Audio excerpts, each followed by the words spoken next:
Breaking చూస్తున్నా వికారాబాద్ జిల్లా యాలాల మండలంలో ఓ మైనర్ బాలికపై అదే గ్రామానికి చెందిన యువకుడు అఘాయత్నానికి పాల్పడ్డాడు. ఎస్ఐ విఠల్ రెడ్డి తెలిపిన వివరాల ప్రకారం యాలాల మండలంలోని ఓ గ్రామానికి చెందిన బాలిక 9వ తరగతి పూర్తి చేసుకుంది. వారి ఇంటి పక్కనే ఉంటున్న బషీర్ అనే యువకుడు బాలిక ఇంట్లో ఎవరూ లేని సమయంలో ఫోన్ ఛార్జర్ తాగడానికి నీళ్లు కావాలి అని నెపంతో లోపలికి వెళ్లి ఆమెపై అత్యాచారానికి పాల్పడ్డారు. బాధితులు ఇచ్చిన ఫిర్యాదు మేరకు నిందితుడిపై పోక్సో కేసు నమోదు చేశామని ఎస్ఐ తెలిపారు. నిందితుడిని కోర్టులో హాజరుపరుస్తామన్నారు. మైనర్ బాలికపై ఇలాంటి దాడులకు పాల్పడితే కఠిన చర్యలు తప్పవని ఎస్ఐ హెచ్చరించారు.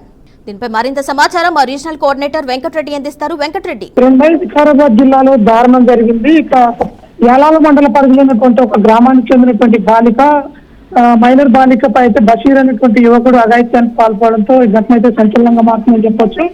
బాలిక తల్లిదండ్రులు ఇంట్లో లేని సమయంలో ఫోన్ ఛార్జర్ కావాలి, అదేవిధంగా తాగేందుకు మంచినీళ్ళు కావాలంటూ పక్కింటికి సంబంధించినటువంటి బషీర్ అనేటువంటి యువకుడు ఆ బాలికను అఘాయిత్యానికి అయితే పాల్పడడం పాశవికంగా అత్యాచారం జరిపారు.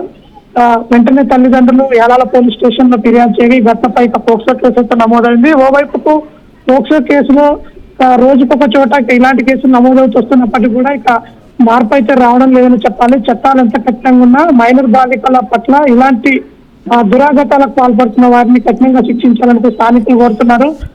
ఇప్పటికే బాలికను వైద్య పరీక్షల నిమిత్తం ఆసుపత్రికి తరలించడమే కాకుండా ప్రస్తుతం అయితే పోక్సో కేసు నమోదు చేసి బషీర్ అనే యువకుల కోసం దాడి చేపట్టారు. ప్రస్తుతం ఇక ఈ ఘటన అయితే సంచలనంగా మారిందని చెప్పొచ్చు. కిరణ్ భాయ్. Right Venkatareddy, thank you.